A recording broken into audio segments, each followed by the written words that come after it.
savez, ne durait pas éternellement. Donc, ils avaient vraiment besoin. Tenez, voilà un bistrot sympathique. On va rentrer là-dedans. Merci.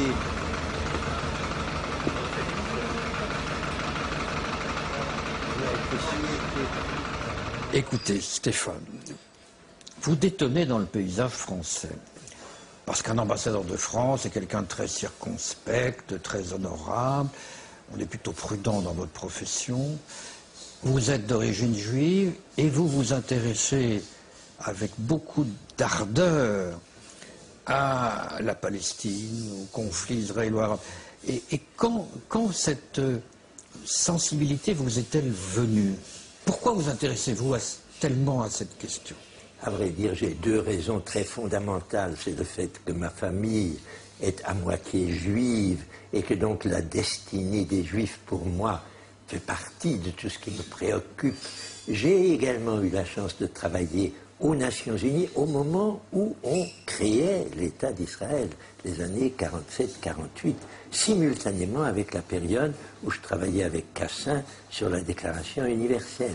Moment très important, mais pendant les 20 premières années de l'existence de l'État d'Israël, je me disais, oui, bien sûr, les Arabes ont dû souffrir de cette implantation d'un État.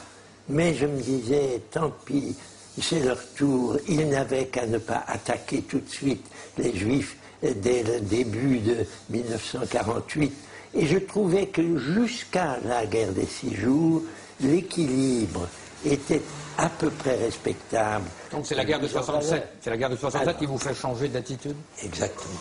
Après la guerre de 67, j'ai constaté que les Israéliens laissaient passer toutes les occasions qui leur étaient données d'avoir vis-à-vis de leurs voisins arabes, de leurs voisins palestiniens, une attitude comme celle que je souhaite à tous les peuples.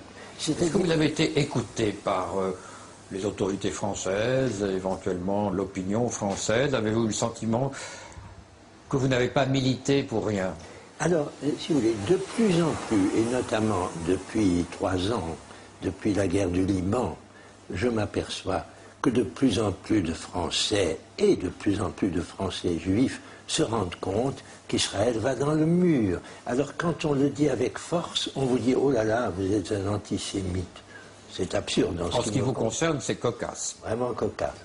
Mais en revanche, dire aussi « Ah oui, mais Israël fait ce qu'il peut, leur sécurité est en cause, donc il faut bien qu'ils se défendent ».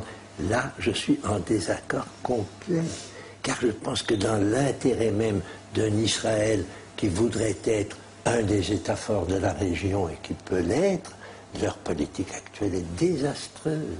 Et vous qui êtes l'homme de l'ONU, l'homme de la communauté internationale, l'homme des droits de l'homme, l'homme de l'éthique universelle, dites donc là, il y a un problème concret. Et il y a un problème qui est un problème très facile à comprendre. Qu'est-ce que c'est que les Nations Unies? C'est une organisation interétatique qui réunit des États souverains. Quand les États sont d'accord sur quelque chose, sur l'aviation civile, sur le santé... Oui, mais quand il n'y a pas de problème, l'ONU, ça marche. C'est quand il y a un problème qu'on se pose une question. Quand il y a un problème aussi grave, c'est-à-dire un problème de paix et de guerre, on a constitué un organe qui s'appelle le Conseil de sécurité. Quelquefois, il marche, lorsque les 5 membres sont d'accord. Mais dans le problème qui nous concerne, le fait qu'il n'y a jamais eu d'accord entre les 5 membres permanents bloque l'ONU. L'ONU n'est qu'un instrument. Je dis toujours, l'ONU n'est pas une puissance. J'aimerais que ça change. J'aimerais par exemple qu'un secrétaire général élu, mais élu par les citoyens du monde, ait la force de dire aux États, écoutez, vous avez la charte, hein, lisez-la, vous ne faites pas ce que vous avez promis de faire. Moi, je suis là pour vous demander de le faire. Ce serait merveilleux. Je ne suis pas un idéaliste vaseux. Vous n'êtes pas un utopiste, non. Je sais. Mais vous avez tout de même une foi dans le droit international. Oui. Vous avez une conviction que j'ai du mal à partager, Stéphane. Mais oui.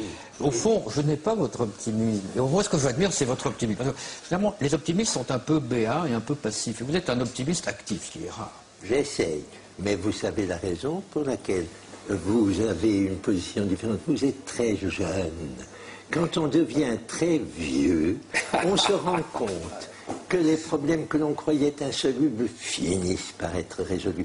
Je suis convaincu que les Nations Unies, dont on n'arrivera plus à se débarrasser, heureusement, mais vont acquérir par la force des choses, ont déjà acquis sur un certain nombre de problèmes qui paraissaient insolubles un avantage parce que tout le monde y est.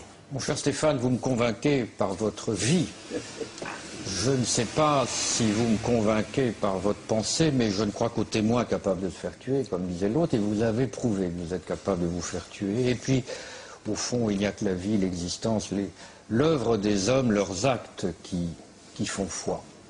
Et en ce sens, vous m'inspirez confiance. C'est en quoi je vous considère comme un frère. Car ce que vous dites, justement, sur la nécessité d'avoir un péril, et un péril visible, pour susciter de la fraternité, j'y souscris tout à fait. Je crois que là-dessus, nous sommes d'accord. Sur d'autres choses, nous pouvons diverger un peu, mais là-dessus, nous sommes d'accord.